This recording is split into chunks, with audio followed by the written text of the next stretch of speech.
हुई तो माफ करें, तीर का मुकाबला अवाम का खून चूसने वाले शेर से है। अवाम तीर के उम्मीदवारों को जितवाएं, काम मैं करूंगा। अदम एतमाद न करते तो पाकिस्तान दिवालिया हो जाता। रोटी 500 और डॉलर 1000 रुपए का हो चुका होता। नून लीगी रहनुमा ख्वाजा साद रफी का लाहौर में कॉर्नर मीटिंग से खिताब।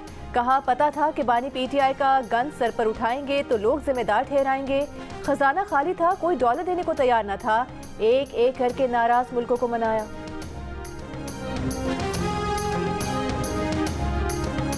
और मालदीव्स के सदर मोहम्मद मोइज़ू ने भारत को फौजें मालदीव से निकालने के लिए 15 मार्च तक का अल्टीमेटम दे दिया। मालदीव्स हुकाम ने भारतीय वजारत खारजा के हुकाम से मुलाकात करके कहा कि सदर मोहम्मद मोइज़ू की पॉलिसी के तहत भारतीय फौज अब मालदीव्स में नहीं रह सकती।